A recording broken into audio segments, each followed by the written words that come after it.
Hallelujah. प्रभु का धन्यवाद करते इस वचन के वास्ते। और सचमुच मैं एक दो दिन तो सोचता पाया सी कि आज पूरी दुनिया की मंगती पई है मदद की है। हालेलुया। और इतने हालात खराब हो गए हैं कि ऑक्सीजन भी की है दूसरे देशों में मंगवानी पै रही है।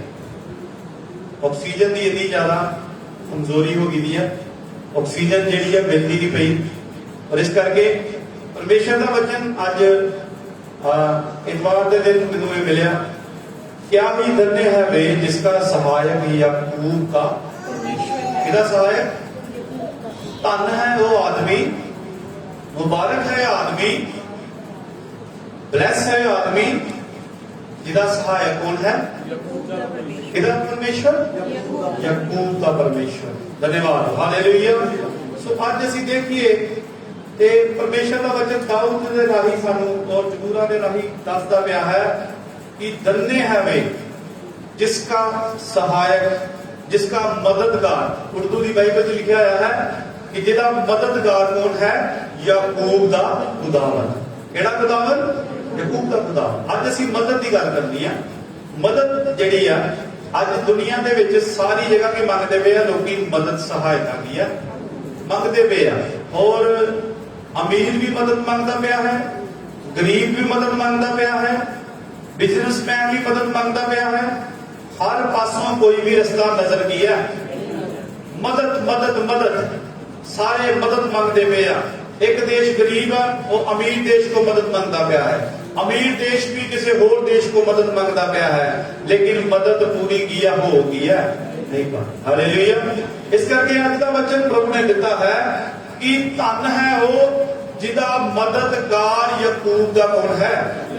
आज लोग मदद मांगते पे है, परमेश्वर के अगे नहीं मदद मांगते पे, दुनिया के कोलों मदद मांगते हैं, दुनियादारी की चीजों के विचों मदद लभन की कोशिश करते पे है। लेकिन परमेश्वर का वचन दाऊद राजा 146 नंबर भजन संहिता के विच साफ कह रहा है कि जिसका सहायक कौन है, याकूब का परमेश्वर। बाइबल के विच लिखा है जदों जदों और लोगों ने पश्चाताप करके पूरे पूरे देशों ने परमेश्वर को मदद मंगी है, परमेश्वर ने उन्हें दी है मदद सहायता। हालेलुया। इस्राएल ने जदों मिस्र दे विच गुलाम सी, उन्होंने परमेश्वर की दुहाई दी, परमेश्वर सानू तो गुलामी तो बाहर कढ़, परमेश्वर सानू तो इट्टा पत्थर की गुलामी तो बाहर कढ़, और असीं इत्थे मारे जा रहे हैं। फिरौन राजा सानू रोज अत्याचार करता है, साडे बच्चों चुक के लै जाता है, साडे उत्ते बड़ा ही ज्यादा उन्हें एक भार पाया होया है। उस समय परमेश्वर ने मूसा नूं भेज के उन्होंने मदद दी है। हालेलुया। किहदे द्वारा मदद दी है, मूसा के द्वारा। जदों परमेश्वर के अगे असीं मदद मांगते हैं, पूरा देश मिल के, पूरे लोग बेगमान हो के जदों असीं मदद मांगते हैं, उदों याकूब का परमेश्वर भी दिंदा है मदद सहायता। भजन संहिता 91 के इस तरह लिखा है, पढ़िए जरा भजन संहिता 91 कोई पढ़े और पढ़िए भजन, हाँ पूरा पूरा भजन संहिता पढ़िए। जो पलंग पर टांग के छाए हुए स्थान में बैठा रहे, हाँ वह सर्वशक्तिमान की छाया में ठिकाना पाएगा। मैं यहोवा के विषय कहूंगा, मैं यहोवा के विषय कहूंगा, वह मेरा शरणस्थान और गढ़ है। पहला नंबर, वे मेरा शरणस्थान और मेरा क्या है, साडा गढ़। साडा शरणस्थान कौन है, यहोवा परमेश्वर। कौन है साडा गढ़? गढ़ का मतलब समझते हो, शरणस्थान का मतलब जिस तरह असीं चर्च में नहीं आ पा रहे, साडा इक्को ठिकाना है, केड़ा है, चर्च। सानू चर्च का ही पता है कि साडा शरण स्थान की है, चर्च है। इस तरीके के नाल उस टाइम पे भी और मूसा इस भजन संहिता को लिखता पाया है और कह रहा है कि यहोवा मेरा गढ़ ते मेरा की है, शरण स्थान। हालेलुया। की है मेरा, साडा शरण स्थान परमेश्वर है। साडा शरण स्थान इस समय कौन है, प्रभु यीशु मसीह। ਉਹਦੇ ਵਿੱਚੋਂ ਸਾਨੂੰ ਕੀ ਮਿਲ ਸਕਦੀ ਹੈ, मदद सहायता। साडी सहायता अज का मेरा टॉपिक है, मदद सहायता। अज सारे लोग की मंगते पे आ, मदद मंगते पे आ। परमेश्वर का सानू जिन्ना धन्यवाद करना चाहिए उन्ना ही थोड़ा है, क्योंकि अज के समय असीं अगर देखिए तो बहुत लोगों के हालात खराब है। हर घर दे विचों दो तीन चार जो और परिवार के सदस्य ਔਰ ਪੂਰੇ ਉੱਤੇ ਇੱਕ ਮਹਾਮਾਰੀ ਦਾ ਕੀ ਛਾ ਗਿਆ ਹੈ, ਬਿਮਾਰੀ ਦਾ ਪੂਰੀ ਤਰ੍ਹਾਂ ਜੰਜਾਲ ਕੀ ਉਹਨਾਂ ਦੇ ਆ ਗਿਆ ਦਾ ਹੈ। ਲੇਕਿਨ ਪਰਮੇਸ਼ਰ ਦਾ ਧੰਨਵਾਦ ਕਰੀਏ ਕਿ ਤੁਹਾਡਾ ਸਹਾਇਕ ਕੌਣ ਹੈ, ਯਾਕੂਬ ਦਾ। ਕੌਣ ਹੈ ਤੁਹਾਡਾ ਸਹਾਇਕ? ਯਾਕੂਬ ਦਾ ਪਰਮੇਸ਼ਰ। ਹਾਲੇਲੂਇਆ। ਪਰਮੇਸ਼ਰ ਦਾ ਧੰਨਵਾਦ ਕਰੀਏ। ਇਸ ਸਮੇਂ ਵੀ ਪਰਮੇਸ਼ਰ ਕੀ ਕਰਦਾ ਪਿਆ ਹੈ, ਸਾਨੂੰ ਇੱਕ ਇੱਕ ਦਿਨ ਦੇ ਵਿੱਚ ਕੀ ਕਰਦਾ ਪਿਆ ਹੈ, ਸੰਭਾਲ ਕੇ। ਇੱਕ ਇੱਕ ਘੰਟੇ ਦੇ ਬਾਅਦ, ਮੈਂ ਪਿਛਲੇ ਦਿਨਾਂ 'ਚ ਵੀ ਪ੍ਰਚਾਰ ਕਰਦਾ ਪਿਆ ਸੀ, ਇੱਕ ਇੱਕ ਘੰਟੇ ਦੇ ਬਾਅਦ ਦੁਨੀਆ ਦੇ ਹਾਲਾਤ ਕੀ ਹੋ ਰਹੇ ਆ, ਬਦਲਦੇ ਕੀ ਆ। ਕੋਈ ਕਹਿ ਰਿਹਾ ਦੂਸਰੀ ਲਹਿਰ ਆ ਰਹੀ ਹੈ, ਕੋਈ ਕਹਿ ਰਿਹਾ ਤੀਸਰੀ ਲਹਿਰ ਆ ਰਹੀ ਹੈ, ਕੋਈ ਕਹਿ ਰਿਹਾ ਪਹਿਲੀ ਲਹਿਰ ਆ ਰਹੀ ਹੈ। ਲੇਕਿਨ ਪਰਮੇਸ਼ਰ ਦਾ ਵਚਨ ਕਹਿ ਰਿਹਾ ਹੈ ਕਿ ਧੰਨ ਆ ਉਹ ਜਿਹੜਾ ਸਹਾਇਕ ਹੋਣਾ ਜੀ, ਯਾਕੂਬ ਦਾ। ਹਾਲੇਲੂਇਆ। ਅੱਜ ਸਾਰੇ ਮਦਦ ਮੰਗਦੇ ਪਏ ਆ, ਅੱਜ ਸਾਰੇ ਇੱਕ ਦੂਸਰੇ ਕੋਲੋਂ ਔਰ ਹੈਲਪ ਚਾਹੁੰਦੇ ਆ, ਔਰ ਹਰ ਇੱਕ ਦੂਸਰੇ ਕੋਲੋਂ ਮੰਗਦੇ ਨੇ, ਲੇਕਿਨ ਉਹਨਾਂ ਦੀ ਜ਼ਰੂਰਤ ਪੂਰੀ ਕੀ ਆ, ਨਹੀਂ ਹੋ ਰਹੀ। ਵਿਲਾਪ ਗੀਤ ਦੀ ਕਿਤਾਬ ਜਦੋਂ ਅਸੀਂ ਪੜ੍ਹਦੇ ਹਾਂ, ਪੜ੍ਹੀਏ ਵਿਲਾਪ ਗੀਤ ਦੀ ਕਿਤਾਬ, ਕਿ ਯਿਰਮੀਆ ਤੋਂ ਬਾਅਦ ਇੱਕ ਕਿਤਾਬ ਹੈ, ਵਿਲਾਪ ਗੀਤ ਦੀ ਕਿਤਾਬ ਹੈ। ਉੱਥੇ ਸਾਨੂੰ ਪਤਾ ਲੱਗਦਾ ਹੈ ਕਿ ਲੋਕ ਵਿਅਰਥ ਸਹਾਇਤਾ ਮੰਗਦੇ ਪਏ ਆ। ਵਿਲਾਪ ਗੀਤ ਦੀ ਕਿਤਾਬ 4 ਅਧਿਆਏ ਉਹਦਾ 17 ਵਚਨ ਪੜ੍ਹੀਏ।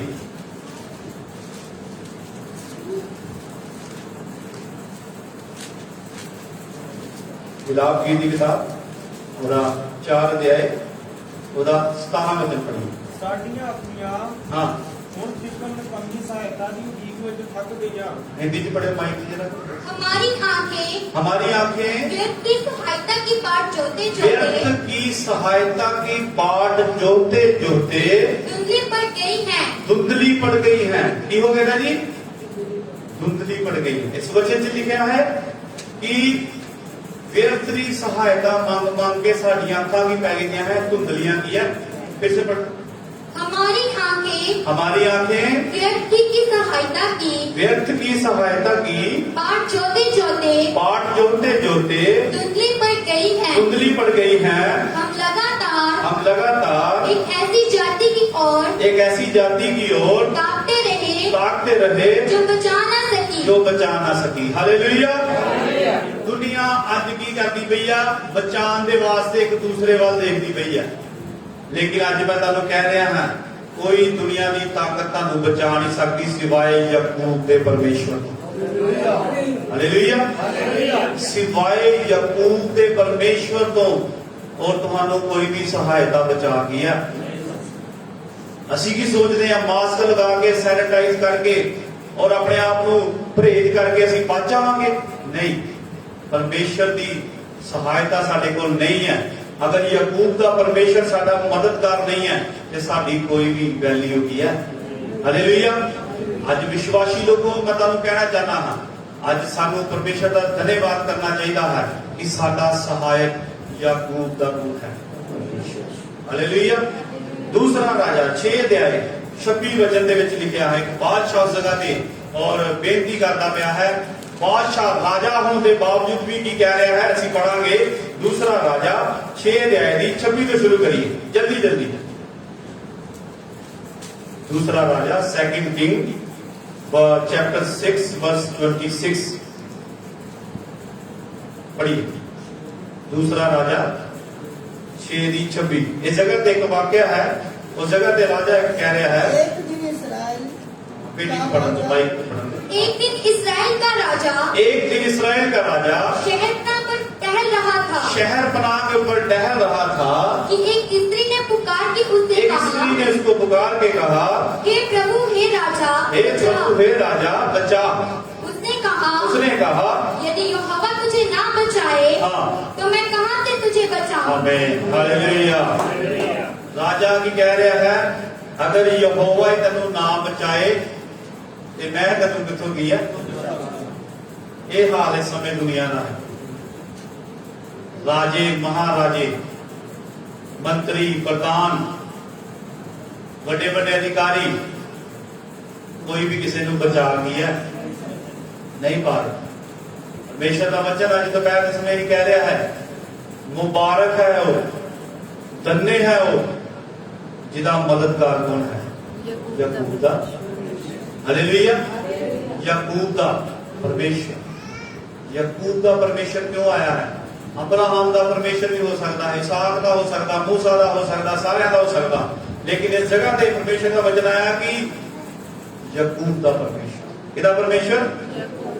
उसका भरोसा अपने परमेश्वर यहोवा पर है। और ਉਹਦਾ ਭਰੋਸਾ ਜਿਹੜਾ ਯਾਕੂਬ ਦੇ ਪਰਮੇਸ਼ਰ ਦੀ ਮਦਦ ਦੇ ਉੱਤੇ ਰੱਖਦਾ ਹੈ, ਔਰ ਉਹਦਾ ਪਰਮੇਸ਼ਰ, ਉਹਦਾ ਭਰੋਸਾ ਜਿਹੜਾ ਹੈ ਉਹ ਯਹੋਵਾ ਪਰਮੇਸ਼ਰ ਦੇ ਉੱਤੇ ਹੈ। ਉਹ ਕਦੀ ਵੀ ਡਾਵਾਂਡੋਲ ਨਹੀਂ ਹੁੰਦਾ। ਉਹਨੂੰ ਪਤਾ ਹੈ ਕਿ ਦੁਨੀਆ ਤੋਂ ਮਦਦ ਆਏ ਚਾਹੇ ਨਾ ਆਏ, ਮੇਰਾ ਮਦਦਗਾਰ ਕੌਣ ਹੈ? ਯਾਕੂਬ ਦਾ। ਹਾਲੇਲੂਇਆ। ਇਹ ਘਰਾਂ ਵਿੱਚੋਂ ਵੀ ਪਰਮੇਸ਼ਰ ਦੀ ਸਤੁਤੀ ਕਰ ਸਕਦੇ ਆ। ਔਰ ਇਸ ਜਗ੍ਹਾ ਤੇ ਔਰ ਅਸੀਂ ਦੇਖਦੇ ਆ ਰਾਜਾ ਇਸ ਜਗ੍ਹਾ ਤੇ ਮਜਬੂਰ ਹੈ। ਰਾਜੇ ਦਾ ਪੂਰਾ ਰਾਜ ਪਾਠ ਇਸ ਜਗ੍ਹਾ ਵਿੱਚ ਅਸੀਂ ਇਹਦੀ ਪੂਰਾ ਇਹ ਚੈਪਟਰ ਨੂੰ ਪੜ੍ਹੀਏ, ਦੂਸਰਾ ਰਾਜਾ 6 ਅਧਿਆਇ ਦੇ ਚੈਪਟਰ ਨੂੰ ਪੂਰਾ ਪੜ੍ਹੀਏ। ਇਸ ਸ਼ੋਮਰੋਨ ਦੀ ਜਗ੍ਹਾ ਉੱਤੇ ਪੂਰੀ ਤਰ੍ਹਾਂ ਘੇਰਾਬੰਦੀ ਪੈ ਗਈ ਆ ਔਰ ਪੂਰੀ ਤਰ੍ਹਾਂ ਲੋਕਡਾਊਨ ਲੱਗ ਗਿਆ ਇਸ ਜਗ੍ਹਾ ਤੇ ਵੀ। ਕੋਈ ਖਾਣਾ ਪਾਣੀ ਨਹੀਂ ਆ ਰਿਹਾ, ਕੋਈ ਅੰਦਰ ਨਹੀਂ ਜਾ ਸਕਦਾ, ਕੋਈ ਬਾਹਰ ਨਹੀਂ ਆ ਸਕਦਾ। और पूरी तरह ये शहर उठे गई है और पूरी तरह एक अकाल पै गया है। और राजा भी मजबूर है, राजा भी पूरी तरह और अपनी पावर का इस्तेमाल कर नहीं पा रहा। राजा भी बिल्कुल एक राजा होने के बावजूद भी राजे वाली पावर इतने है है। हालेलुया। अज भी बड़े बड़े देशों के प्रेसिडेंट, प्रधानमंत्री जिहड़े आ उन्होंने को कुछ भी हो गई है, चाहे वो बड़े अच्छे आराम में अपने आप को सेव करके बैठे दे, लेकिन और इस कोरोना की महामारी का इलाज हले भी उन्होंने लगता की है। असं की सोचते पे हैं, वैक्सीन लगाने तो बाद भी लोग मरी जा रहे हैं, वैक्सीन लगन तो बाद भी लोग कई जिहड़े उन्होंने कोविड पॉजिटिव हो रहा है। क्यों हो रहा है? क्योंकि परमेश्वर उन्होंने मददगार की है। हालेलुया। वो इंसानों पर भरोसा करते पे आ, वो मनुष्य उत्ते भरोसा करते पे आ, वो दवाइयां उत्ते भरोसा करते पे आ और वो डॉक्टरों उत्ते भरोसा करते पे आ। अज असीं हॉस्पिटल च भी चले जाइए, हॉस्पिटल दे विच भी सानू कोई भरोसा नहीं है। 5 लाख 10 लाख लगा लिए फिर भी भरोसा की है नहीं है। अज पैसा भी अगर तुहाडे कोल है ते फिर भी तुसीं समझदे हो अगर बच जावांगे ते फिर भी चांस की है। अज इक्को ही शब्द है, मददगार याकूब दा। हालेलुया। अज दुनिया मदद मांगती पई है। अज प्रभु ने मैनूं वचन दिता है, विश्वासी लोगों तुहानूं परमेश्वर का धन्यवाद करना चाहिए है कि तुहाडा परमेश्वर याकूब दा। अज मेरे को इक्को ही शब्द है तुहाडे वास्ते कि धन्य हो तुसी, मुबारक हो तुसी, क्योंकि तुहाडा सहायक कौन है? याकूब दा परमेश्वर है। इस जगह ते राजा जिहड़ा है वो अपने कोठे दे उत्ते लुकिया होया है। किथे लुकिया होया है? ਅਸੀਂ पढ़िया 26 वचन च पढ़िए जरा दोबारा। एक दिन इस्राएल का राजा शहरता पे टहल रहा था। अपने महल के ऊपर की करता पाया है? कोई काम नहीं है, कोई कार नहीं है, किते जा नहीं सकता, किते आ नहीं सकता। अपने ऊपर शहर के उत्ते की करता पाया है? शहर कनाल उत्ते टहल करता पाया है। और न्याय के वास्ते 2 स्त्रियां दे कोल आईयां और ਉਹਦੇ ਕੋਲ ਕੀ ਮੰਗਦੀਆਂ ਪਈਆਂ? मदद। की ਮੰਗਦੀਆਂ ਪਈਆਂ जी? राजा भी इतने की है, मदद करने के लायक रहा की है। एक समय ऐसा आ रहा अगर हले भी जो लोग प्रभु को नहीं मानते पे, हले भी जो परमेश्वर के अगे नहीं झुकते पे, अगले भी जो देश परमेश्वर अगे नहीं झुकते पे, परमेश्वर झुकाना जानता है। हालेलुया। परमेश्वर की करता है? झुकाना जानता है। परमेश्वर को पता है किस तरह देशों के विच की आती है, बर्बादी आती है।